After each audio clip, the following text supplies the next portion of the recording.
Friends, in today's video, we will tell a terrifying true story. A respected Maulana Haji Sahib, who used to advise everyone to serve their mother, who used to speak about religion, but inside his own house, he inflicted unimaginable torture on his old, helpless mother. One day, he even stood in front of his mother with boiling water. But Allah's judgment is very severe. Within a short time, one after another, terrible punishment descended on that Haji Sahib's life. Those who truly love their mothers, give a like to this video right now. And if you are new to our channel, then click on the subscribe button and turn on the bell icon. Let us begin today's story. In Iran's Isfahan province, Haji Mustafa was a man in his 50s whose face carried a serene dignity. On his head was a neat white turban, and on his body a spotless white jubba. This man was the chief imam of the central mosque of the area. His voice was deep and melodious. When he stood on the mosque's mimbar to deliver the Friday khutbah, the entire mosque would fall into pin-drop silence. Especially when he spoke about serving one's parents, his voice would become heavy with emotion. He used to say, "Under the feet of the mother lies the child's paradise." Whoever causes pain to his mother, for him the doors of the heavens are closed. The worshippers, hearing his words, would say, "Ameen," with tearful eyes, thinking that having such a son is a matter of great fortune. To the people, Haji Mustafa was an ideal. In times of trouble, everyone would rush to him for advice. But all this was only the picture outside those high walls. Inside the gate, under that shining jubba, the man who lived was completely different. The Haji Mustafa, whom the world knew was a skilled actor. His real identity was locked within the walls of that mansion, where the mask of piety would fall and emerge the hideous face of a cruel, arrogant son. In the most beautiful and well-lit part of the grand mansion, Haji Mustafa lived with his wife Zainab. But in one corner of that same house, beside the kitchen, there was a damp, dark storeroom, where light and air could not reach. There lived another person, almost erased as a resident of that house. She was Zahra Bibi, the mother who gave birth to Haji Mustafa. 2 years earlier, after losing her husband and with her body almost paralyzed by old age, Zahra Bibi had become completely dependent on her son. The same Zahra Bibi who once raised Mustafa with all her strength, today was seen by that son as a burden. Her place had become the most neglected corner of the house. Her bed was nothing but an old, torn straw mat spread on the floor. Under her head, a hard pillow, and in the corner of the room, a clay pitcher whose water was not always clean. The outside world did not know that the house they thought to be under the shade of mercy, deep inside it, hid a mother's silent tears, neglect, and unimaginable suffering. Whenever guests came to the house, especially Mustafa's scholar friends, his caution would rise to the extreme. He would lock the storeroom door with a chain from outside, so that no one could sense his mother's voice or presence. If ever hungry or sick, Zahra Bibi called faintly from inside, "Mustafa!" Mustafa would immediately turn up the volume of the television or start speaking loudly. One afternoon, such an incident occurred. A group of the city's most respected scholars, among them Ustad Dariush and Ustad Farhad, came to Mustafa's house to discuss establishing a new madrasa. In the courtyard, Expensive carpets were laid for their seating.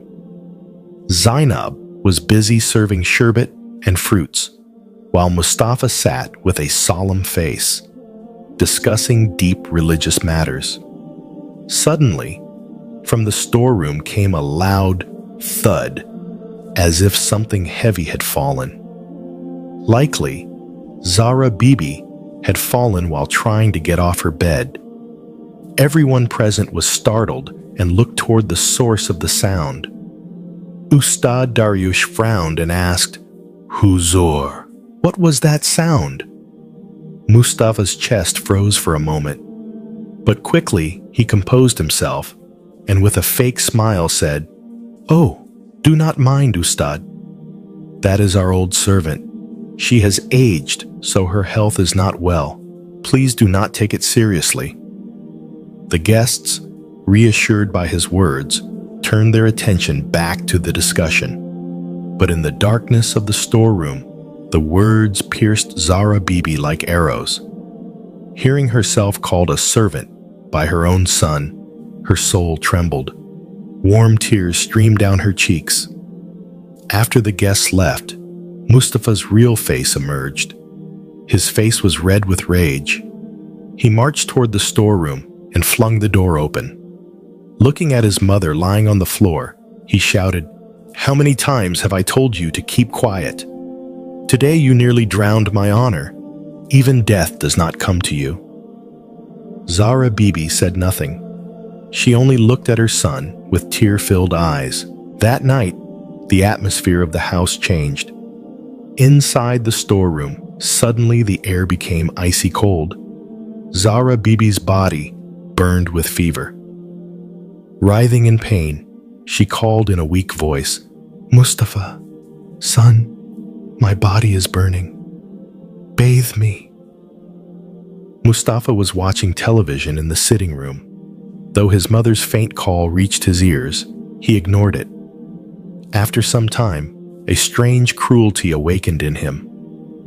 He went to the kitchen and put a large bucket of water to boil. When the water began to bubble furiously, he carried that bucket of boiling water to the storeroom. Addressing his mother, he said, "You wanted to bathe, didn't you?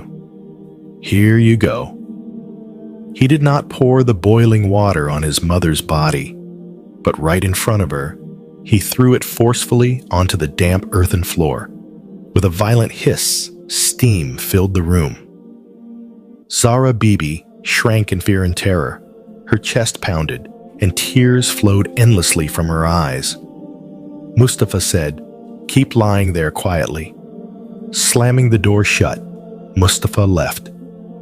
In the darkness of the storeroom, a mother's tears and heart-rending sighs mingled, and that sigh seemed to reach the heavens as a certain omen of Allah's dreadful punishment descending.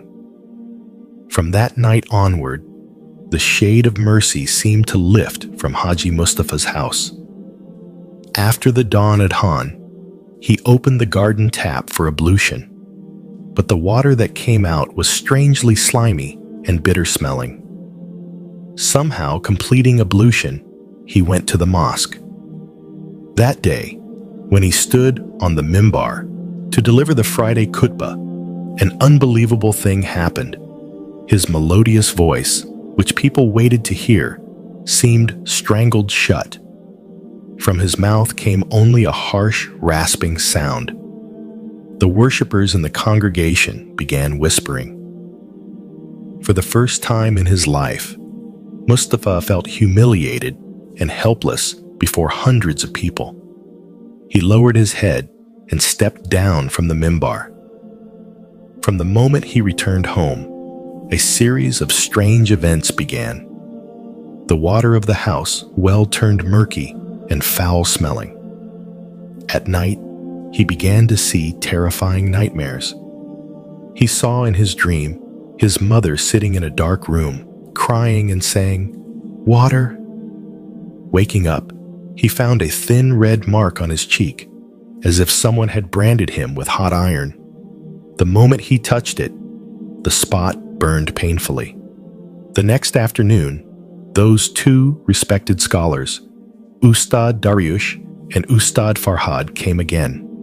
Seeing Mustafa's pale face and the dark circles under his eyes, Ustad Daryush said, "Haji Sahib, when there is deficiency in worship, the blessings of life decrease. But even greater sin is to deny the rights of one's mother. From the day a man makes his closest one cry, from that very day the light of his home begins to extinguish." Hearing these words, Mustafa's chest trembled inside. He tried to smile forcibly and avoided the subject, but the tips of his fingers again began to burn with that invisible fire. He realized this fire was burning inside his veins. In the next few days, the house gradually became a haunted place to outsiders. The vegetable seller, the milkman, no one wanted to come near the gate of the house anymore. The neighborhood children ran past the house in fear. On just such an afternoon, there was a knock on the door. Zainab opened it and saw, at the door, stood a young scholar of a distant mosque, Sheikh Hassan Naseri. He had come after hearing of Mustafa's illness and the strange happenings in the house. Sheikh Hassan entered and recited a few verses of the Quran. At once, the inside of the house seemed to tremble. Slowly looking at Mustafa, he said in a soft voice, "Haji Sahib, I will not ask you any questions. You only tell me, is the unrest in your house the result of the sigh of someone who is your closest?" Tears trickled down Mustafa's eyes. Bowing his head, he slowly nodded yes. "Is that person your mother?" Hearing this question, Mustafa broke down sobbing. His lips trembled, but no sound came from his throat. Sheikh Hassan said gently, "The doors of Allah's mercy never close completely. The doors of repentance are always open. Tonight, go and hold her hands. Ask her forgiveness. Give her even a drop of water with your own hand, but this time, cold water." That night, Zainab pushed Mustafa's wheelchair towards the storeroom door. As soon as the door opened, a cold, silent air welcomed them. On the mat lay Zara Bibi, lying lifelessly. Her breathing was almost gone. Mustafa's whole body shook with fear and remorse. With trembling hands, he reached out his right hand, that hand in which the invisible fire was burning. Zara Bibi's cold, dry fingers slowly touched his burning palm. The moment that touch came, a violent shiver passed through Mustafa's chest. It felt as if someone loosened the heavy chain pressing upon his heart. Tears poured down his face in torrents. Silent, deep, soaked with shame and repentance. And astonishingly, at that very moment, the sound of drip, drip, water echoing on the walls of the room stopped completely. But was this peace permanent? Or was it only the silence before a terrible storm? After that night holding Zara Bibi's hand, the dawn came, but the darkness of Mustafa's life did not lift. The next morning, whispers in the village increased. The house which people once called the House of Blessing, they now began to call the House of Curse, or an accursed place struck by Allah's wrath. Mustafa could not give any answer to this.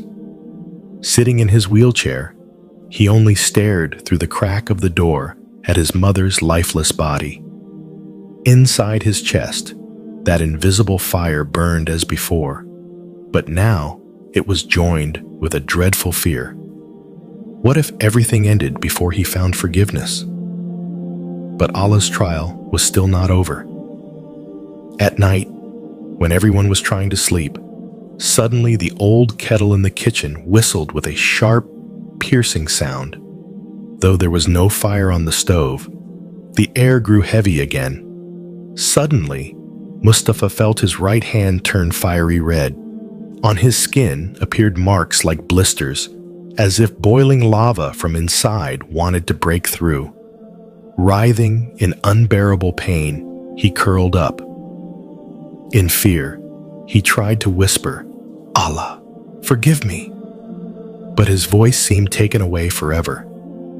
Zainab rushed in and, seeing her husband's burning hand, screamed in terror. The strange thing was, from outside, when touched, the hand felt no heat. Only to Mustafa's eyes did it seem like a stream of fire burning. It was an invisible, spiritual burning. One evening, Mustafa made his last attempt and went to the mosque. After prayer, the Imam turned toward him and said calmly yet firmly, "Mustafa Sahib, Allah sees everything." A mother's curse or sigh cannot be stopped by any wall or door. The words pierced Mustafa's heart like a sharp knife. On the cool floor of the mosque, he pressed his forehead and sobbed bitterly, but his crying was silent. Returning home, he came in his wheelchair beside his mother's bed. Zahra Bibi was still alive, but her life lamp was almost out. From her mouth came only one faint word, "Mustafa, water." Mustafa broke down, crying aloud. He reached out and took a glass of cold water, but could not gather the courage to bring it to his mother's lips. His guilt was so heavy that his hand trembled violently, and the glass slipped from his hand, shattering with a clang. As the call to the dawn prayer floated through the air, for a moment, the icy air of the storeroom became warm. Zahra Bibi opened her half-closed eyes and looked at her son. In a very faint voice, she said, "I forgave you long ago, my son. You only return to Allah." Then her fingers slowly loosened, and the faint sound of her breath ceased forever. With Zahra Bibi's death, it was as if all light inside the house went out. After his mother's death, Mustafa's condition became even more dreadful.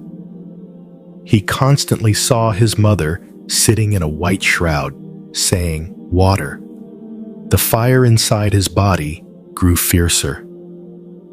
One Friday night, outside it was pouring rain and thundering.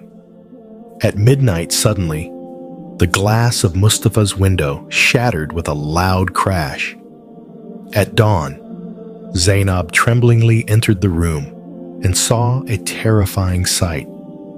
Mustafa lay flat on the floor, eyes wide open, staring upward. His chest had no heartbeat.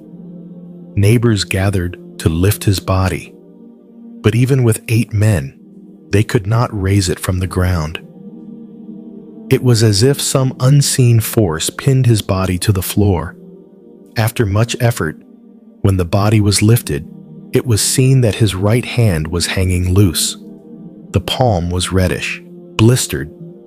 From the hand still emanated heat like fire. Even at his burial, the same thing happened. The ground seemed unwilling to receive his body. At last, near a heap of garbage, not far from his mother's grave, he was buried. No honor, no prayers, nothing was destined for him. Only a sense of shame spread in the air, and unspoken fear in people's eyes. That evening, Zainab locked the house forever and left. Friends, from this story, we learn that a mother is not just a guardian, but the doorway to paradise in our life. If one disrespects or disobeys the mother, the peace and blessings of this world are destroyed, and even after death, one suffers the dreadful punishment of hell. Therefore, love, respect, and obedience to the mother is the true path of success and salvation. Friends, if you've watched this video till the end, don't forget to comment "complete" and let us know which country you are watching from. If our video has given you even a little lesson or inspiration, then please give it a like, subscribe to our channel, and press the bell icon to stay updated. We'll see you again in another new video. Until then, take care and Allah Hafiz.